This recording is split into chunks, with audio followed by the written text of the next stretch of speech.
there! So as part of our Cooking Matters video today with the Fruit and Vegetable Prescription Program, we wanted to take a minute to talk about making salad dressings. It's super simple to make your own salad dressing, and it provides you the flexibility to really mix things up based on what's going into your salad and what you have in your cupboard. Today we're going to keep the dressing really simple, and in general there's a few rules to follow. They're not rules, they're flexible, but guidelines to follow when you're making a dressing. Generally, it's a good idea to have about 2 parts oil to 1 part acid. And your acid could be anything. It could be a lemon. In this case today, I'm going to use balsamic vinegar, but you can use other vinegars like apple cider vinegar or red wine vinegar. So there's lots of options. And then with your oil, olive oils provides a really nice flavor. You can use a more neutral oil if you don't like the flavor of olive oil. Sunflower oil or even a canola oil would be fine as well in a dressing. Some people like to use different oils like walnut oil or grapeseed oil, so you can experiment. But again, like I said, it's important to keep in mind the 2 parts oil to the 1 part acid as a general guideline to follow. I don't always follow that perfectly. Sometimes I want a more acidic dressing and I put like half and half, so it's up to you. And then if you'd like to, you can put endless add-ins to your dressings. Today, like I said, I'm going to keep it pretty simple, but one of the staple add-ins that I tend to use is mustard. I like a Dijon mustard, but you can use other types of mustard as well. And then when I'm doing a more acidic dressing for my salad, I like to add in sometimes a little bit of honey, or today I'm going to use some maple syrup. And you don't need much, but it just gives it a nice little sweet hint at the end. And then of course some salt and pepper. So today I'll use measuring spoons. To be honest, I don't usually use a measuring spoon when I'm making a dressing. I just eyeball it. But let's see, I have a tablespoon here, so we'll do 2 tablespoons oil.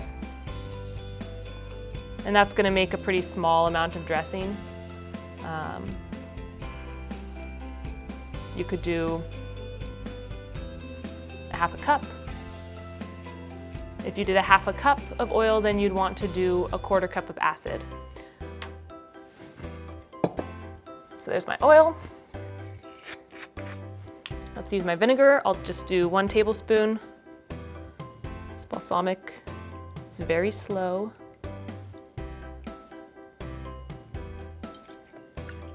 You'll see I'm putting these things in a mason jar. A mason jar is a really great thing to use when making a dressing because it allows you to shake it really easily without the dressing going anywhere. You can also put it in a tall glass and use a fork to whisk it, or a small whisk if you have one on hand. So I'm just going to do 1 teaspoon of mustard.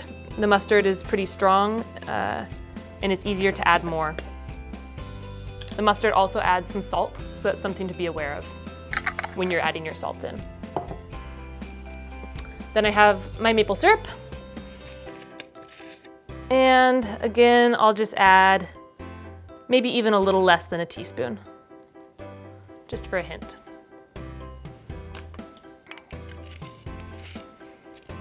So this size dressing is probably if you were making just a dressing for 1 salad serving. I'm gonna sprinkle just a little salt in. It's really easy to add more salt afterwards. And a little pepper.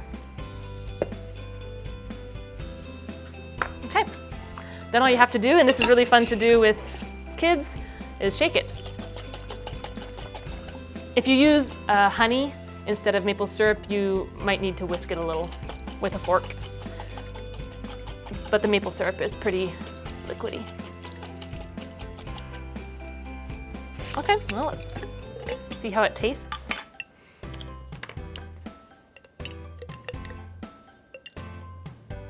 Usually I'd get a lettuce leaf, but in a pinch, a finger works. Yeah, delicious. You could add lemon if you wanted a more zing. Sometimes when I'm making salad with citrus in it, I'll actually squeeze a little bit of citrus juice in there too. So orange juice or grapefruit juice is really fun as well. But yeah, that's the basics of dressing making, and like I said, you can adapt it to so many different types of salads, and it really provides you a lot of flexibility. So have fun.